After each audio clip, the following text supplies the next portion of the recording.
Coucou tout le monde, on se retrouve de nouveau aujourd'hui pour un direct chien.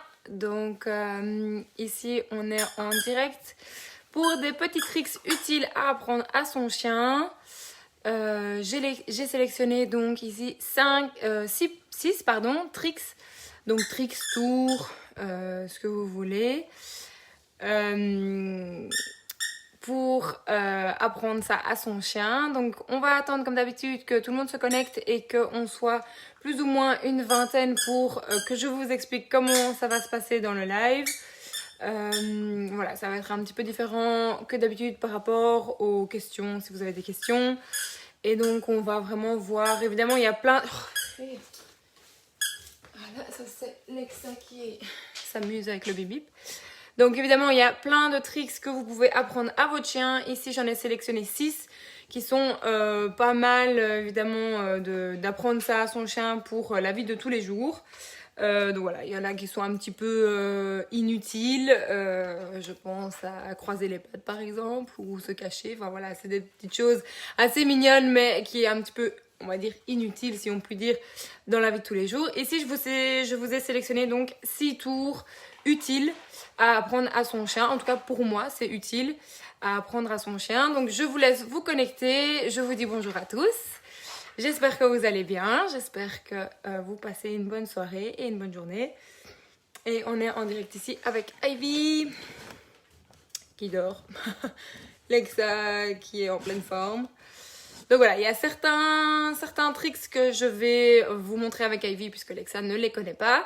Et puis il y a certains tricks que j'ai déjà fait avec Lexa, mais finalement, il n'y en a qu'un.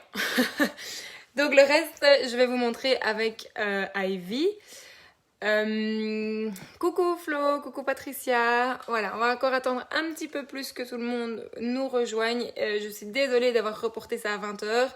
J'étais en plein dans ma tonte et je me suis dit que je ne pouvais pas abandonner ça parce que sinon j'allais jamais terminer. Donc voilà, on se retrouve maintenant à 20h. Du coup, on est un petit peu moins parce qu'il y en a qui, je suis désolée, il y en a qui avaient prévu ça à 19h. Coucou tout le monde. Ivy, elle a l'air morte. Ok, donc je vais attendre encore un petit peu et puis on va passer aux explications de comment ça va se passer. On va faire, voilà, c'est 6 tricks. Donc ça va être assez bref comme live. C'est vraiment vous montrer ce que je trouve utile d'apprendre. Et après, donc on va faire les 6 exercices d'affilée. N'hésitez pas à noter vos questions pendant les exercices si vous avez des questions. Et je reviendrai aux questions après les 6 exercices.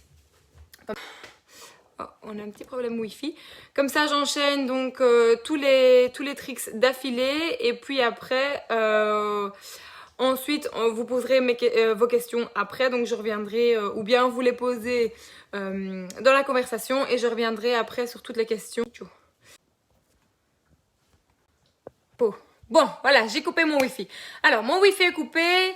Moi, j'ai essayé de me charger. Donc, normalement, ça devrait aller. Coucou tout le monde. Voilà, bon, alors, on va commencer. Donc, je me répète, on va faire les 6 exercices d'affilée. Et puis après, vous me poserez vos questions si vous avez des questions. Voilà. Alors, on commence par le premier trick qui est le pont est mort. Donc je trouve ce tour utile parce que surtout en fait chez le vétérinaire quand vous voulez que votre chien se mette couché sur le flanc, ben, c'est assez pratique que vous puissiez le mettre de vous-même plutôt que le forcer à prendre les pattes et à tirer à ce que le chien soit complètement manipulé, traumatisé par cette manipulation. Donc voilà, quand je suis chez le vétérinaire, c'est assez pratique d'avoir la commande, ma commande qui est pente et mort. Donc le chien se couche sur le flanc. Alors avec Lexa, bébé.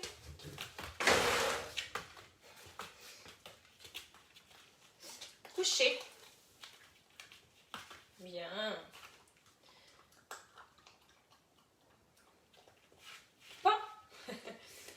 Donc c'est le seul vraiment tour un petit peu fun que je lui ai appris. Ok, que je lui ai appris pour le moment. Donc L'idée, c'est vraiment que le chien fasse un pan. Oui, ça c'est pan. Et soit récompensé jusqu'à ce qu'on l'autorise, évidemment, à partir de la position. Bien, ça pan. Ok. Oui, super. Alors, par exemple, avec Ivy, je lui ai appris que d'un côté, pan. Et du coup, c'est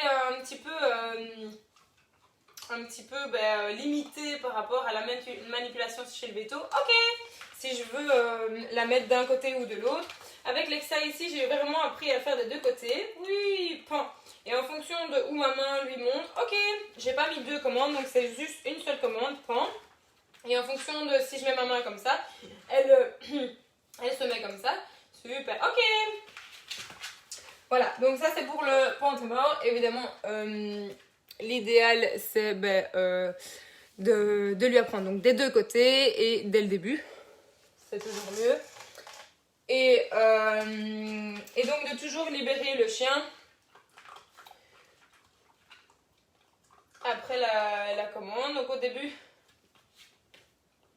pan. Ouais, super. Donc on récompense vraiment beaucoup quand elle est en position pour éviter en fait qu'elle ne se redresse d'elle-même. Donc le but évidemment c'est de lui apprendre au fur et à mesure qu'elle doit rester dans cette position jusqu'à ce qu'on la libère avec le mot libératoire qui est ok. Super. Ok. Voilà pour le premier trick qui est utile chez le vétérinaire pour pouvoir éviter que le vétérinaire le traumatise le chien à le prendre. Ça m'est déjà arrivé que le vétérinaire arrive, il prenne les pattes et le chien soit complètement retourné sur la table. Je lui ai dit, vous savez, mon chien il connaît, il sait faire ça sans que vous le traumatisiez. Mais bon, voilà, si on sait anticiper, c'est encore mieux. Alors, le deuxième trick, c'est tourner autour de soi. Donc, j'apprends à mes chiens à ce qu'ils puissent tourner autour de moi avant de recevoir leur balle ou le jeu, etc. Pour éviter, donc ça j'avais fait déjà dans un live, j'avais déjà expliqué pourquoi est-ce que je faisais ça. Donc c'est pour éviter que le chien fasse une rotation, donc un pivot sur lui-même. Et j'essaye que un jeu... Et ça. Allez. Tiens, tout couche. Donc le but, c'est que le chien tourne autour de moi avant d'avoir son jeu. Ok. Donc ici, moi, je lui ai appris tourne. Oui. Ok, bon, ici, il y a pas beaucoup de place. Mais le but, c'est que le chien puisse tourner autour de soi pour éviter que quand on lance le jeu, le chien fasse une rotation, donc un pivot sur les postérieurs. Ok, donc je suis un peu parano des ligaments croisés, donc des blessures aux ligaments croisés. Et donc, quand le chien joue, j'aime bien qu'elle tourne autour de moi pour faire un plus grand tournant pour éviter que le chien tourne et fasse un pivot sur ses pattes arrière. Qui est un peu problématique par rapport aux ligaments croisés puisque on fait vraiment une rotation sur les pattes arrière plutôt qu'un grand tour. L'idéal de nouveau c'est d'apprendre à tourner d'un côté et de l'autre pour éviter que le chien ait une préférence. De nouveau avec Ivy elle n'a qu'un côté, avec Lexa elle aura les deux d'emblée. Voilà, on apprend à chaque chien on apprend un tout petit peu plus.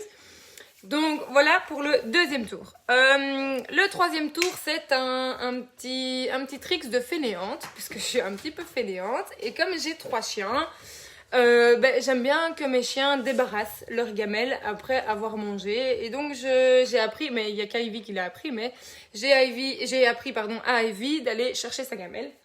Donc quand vous avez évidemment votre chien qui va chercher ses jeux, vous lui apprenez ensuite à aller chercher sa gamelle.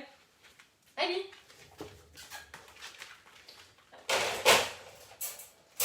Magnifique. Assis. Donne la gamelle. Bien ma chérie, super. Après, évidemment, vous augmentez la difficulté et vous allez lui demander d'aller chercher une gamelle, 2 gamelles, 3 gamelles. Et puis, vous ne devez plus vous déplacer pour aller rechercher les gamelles qui restent par terre. Donc, voilà, un petit trick de fainéante, là, pour ma part. Comment lui apprendre ? Ça, évidemment, il faut aller progressivement en lui demandant d'aller d'abord chercher les jeux. Et puis, au fur et à mesure, vous lui apprenez à prendre la gamelle. Voilà, donc ça, c'est progressivement, évidemment, qu'on lui apprend. Alors, le 4e trick, c'est donner les quatre pattes, pardon. Donc, donner les 4 pattes. Ça, c'est important également pour la manipulation des pattes. Donc, pour que vous puissiez, je sais pas moi, essuyer les pattes de vos chiens en rentrant du jardin, par exemple. Non seulement pas les pattes avant, mais également les pattes arrière. C'est important aussi concernant les chiens d'agility pour avoir la conscience de leurs pattes, autant les pattes avant que leurs pattes arrière. Donc, ici, avec Ivy, je vais voir pour enlever. Hop. Pardon. Allez. Voilà. Magnifique. Alors, donc ici, Ivy.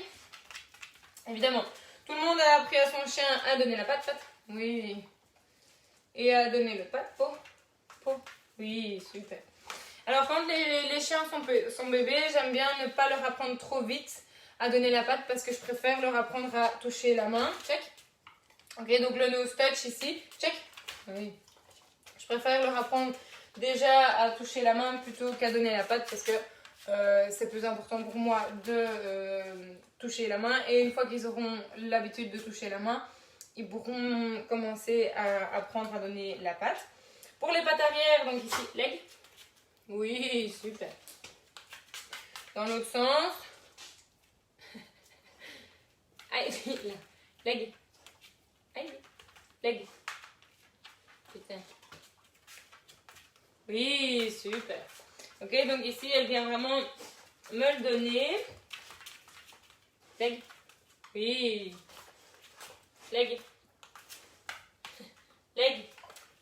Oui. Alors, ici, personnellement, j'ai donné la même commande pour les 2 pattes arrière. Maintenant, c'est bien de changer pour avoir une commande pour la patte arrière droite, une commande pour la patte arrière gauche. C'est bien de différencier ça. Il y en a qui disent 1, 2, 3, 4. Voilà. Et parce qu'après, il faut savoir ce que vous avez dit. Ici, pour les pattes arrière, j'ai mis leg pour les 2. Et en fonction de celle que je touche, elle doit me donner celle que je touche. Maintenant, idéalement, elle doit pouvoir... Bon, je ne l'ai pas énormément travaillé, mais c'est quelque chose qui reste, évidemment. Et donc, quand je dois lui nettoyer les pattes, par exemple, je lui demande une patte et c'est vachement plus facile aussi. Qu'elle ait l'habitude qu'elle me la donne plutôt que je dois la prendre et qu'elle soit en déséquilibre. Si vous lui apprenez également à donner les pattes arrière d'elle-même, comme je vous viens de le dire, ça va lui permettre d'anticiper à rester en équilibre d'un côté plutôt que d'être surprise quand on lui prend sa patte arrière. Et le 5e tour, c'est le recul. Donc, le recul, si le chien est trop près de la porte, le recul si le chien est trop près... Peu importe, ok, quand le chien doit pouvoir apprendre de reculer pour également avoir une proprioception de ses pattes arrière et pour écouter, hein, s'il est trop près dans la maison et que vous voulez qu'il recule, s'il est trop près de vous, s'il est trop près du divan, etc. Lui apprendre à reculer sur commande. Recule. Ouais, super. Il faut l'attraper là. Donc ici, elle le connaît super bien sur commande. Recule. Ouais. Ok, donc dès que je dis recule, elle sait qu'elle doit reculer. Avec Lexa, j'ai commencé ce tour-là, par exemple.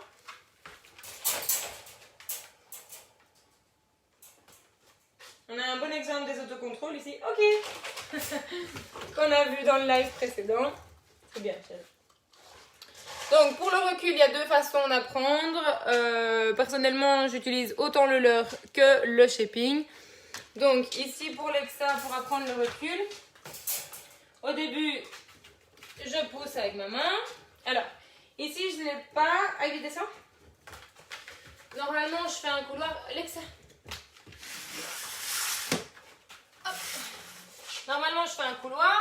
Ok, parce qu'il faut que le chien puisse reculer droit. Oui, recule. Super. Yes. Aïe. Oui, recule. Oui, recule. Alors, ici, ce qu'elle pourrait faire, c'est s'asseoir, par exemple. Mais elle ne le fait pas. Wouhou, super, recule. Après, je vais le faire. Yes, super. Plus avec ma main, mais simplement avec mon poids du corps. Wouhou, recule. Super. Wouhou, recule. Ah, qu'est-ce que tu fais? Recule. Ah, elle a voulu s'asseoir, donc ça c'est un petit peu... Est-ce que vous voyez bien? Recule. Yes, super. Ok. Alors de nouveau, toujours jusqu'à l'ordre libératoire. Pour n'importe quel trick, vous devez avoir un ordre de dégagement pour que le chien sache... Oups. Oh merde.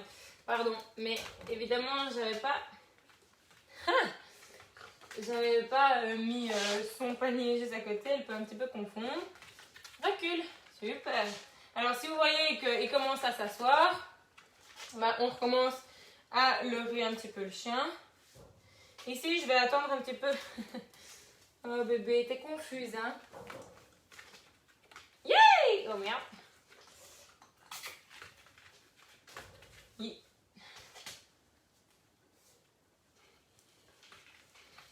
Je pense que c'est pas la meilleure des solutions d'avoir mis son panier là.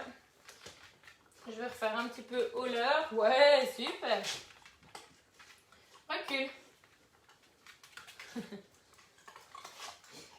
Ok.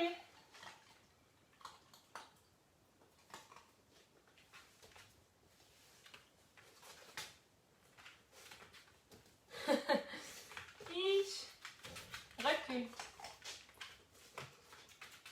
Recule. Ok.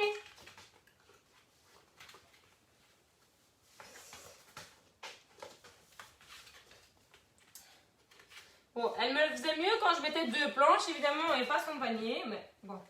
Elle est un petit peu confuse, évidemment. Donc, c'est pas évident. Oui, super. Alors, ici, vous voyez qu'elle me le propose souvent, le assis, parce que quand c'est pas très clair, c'est ça qu'elle va me proposer, évidemment. Donc, je la reprends après. Yes. Bon, ça, c'est la méthode au leurre. Ok. Et puis, ensuite, on a la méthode au shaping. Moi, je fais les deux, parce que clairement, la méthode au leurre, elle est vachement plus rapide, fatalement, que la méthode de shaping. Mais la méthode shaping, donc, c'est simplement... Viens chérie. Ok. Simplement, vous mettez une gamelle. Cœur. Vous mettez un bonbon dans la gamelle. Au moment où elle recule, on clique.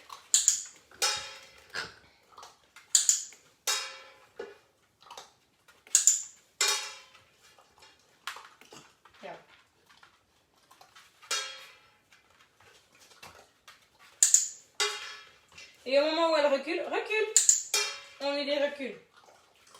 Recule. Il faut éviter évidemment qu'elle s'assoie. Et alors on va de plus en plus loin. Et l'idéal, c'est que quand elle a bien compris, elle ne passe pas derrière les jambes. Okay. Donc ici, elle commence à vraiment bien comprendre qu'elle doit reculer.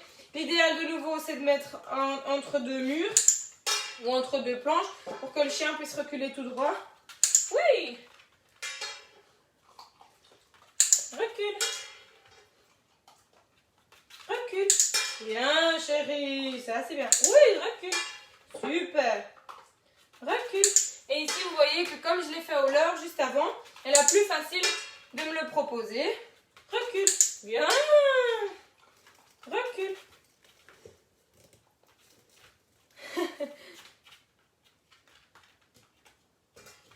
Yeah, super. Recule. Ok, super. Ok. Voilà. Voilà pour l'apprentissage du recul au leurre et au shaping. Donc ça...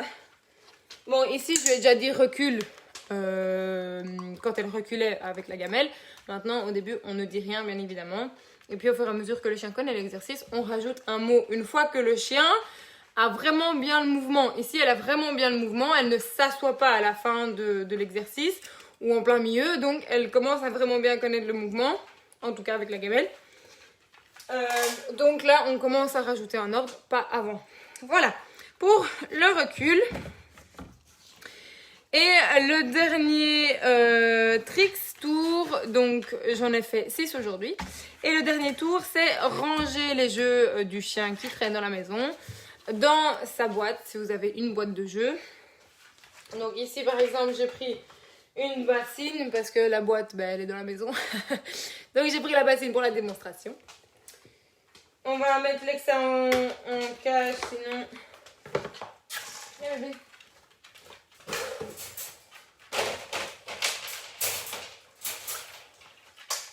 Donc, une bassine, des jeux, et on apprend déjà avec un jeu. Hein, évidemment, au début, on fait facile. Et on apprend au chien à aller chercher le jeu. On prend des petits bonbons. Viens le jeu. Le jeu. Ivy, évidemment. Ah, elle connaît de prendre la gamelle. Le jeu. Le jeu. Va chercher le jeu. Donne. Range. Oui. Et on met les bonbons dans la bassine ou dans le récipient, là où on veut que le chien range ses jeux. Ok, donc je relance le jeu. Donne. Donne. Range. Oui. Et on récompense dans la bassine. Ok. On relance. Donne. Range. Oui. Au début, on met la bassine tout près de son museau pour que ça tombe dedans. Donne. Range. Oui. Et on attend que le chien lâche le jeu dans la bassine. Ok. Donne. Range. Oui. On va lui demander d'autres jeux. C'est un trick que j'ai pas appris réellement à Ivy. Range. Oui. Donne. Range. Oui. Va chercher. Va chercher. Va chercher. Donne. Range. Oui. Super. Va chercher. Donne.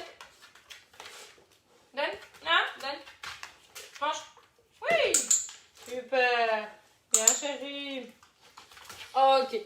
Vous voyez un petit peu le principe. Donc, ranger ces jeux au fur et à mesure pour lui demander d'aller prendre un jeu par jeu et de les ranger elle-même sans qu'on s'abaisse. C'est des petits tricks un peu de fainéant, mais c'est utile et pratique dans la vie de tous les jours.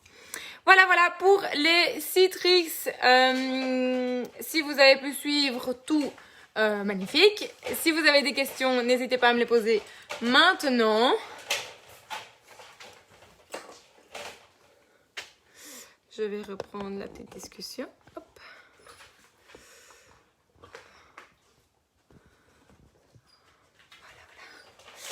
Voilà, donc on vient de terminer les démonstrations des 6 tricks. Je répète, donc on a appris le pentémore pour le vétérinaire, donc pour apprendre la position chez le vétérinaire. Tourner autour de soi pour éviter que le chien fasse une rotation sur sa patte arrière et évite de se blesser au niveau des ligaments croisés. Souvent les chiens se blessent au niveau des ligaments croisés en faisant des rotations et des pivots sur eux-mêmes.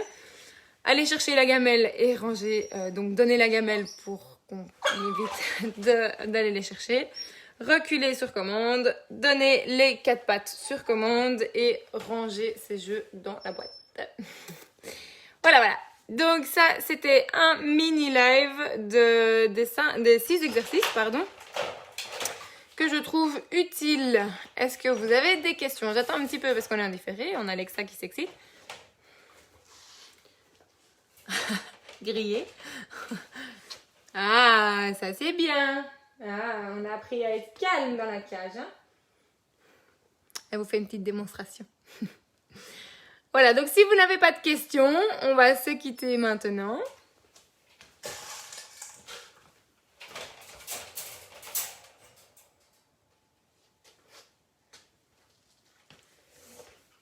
Alors, normalement, elle connaît. Je peux commencer à dire carottes, patates, salade. Ah, raté. Ouais, c'était quoi ça? C'était quoi ça? Ah. Bien.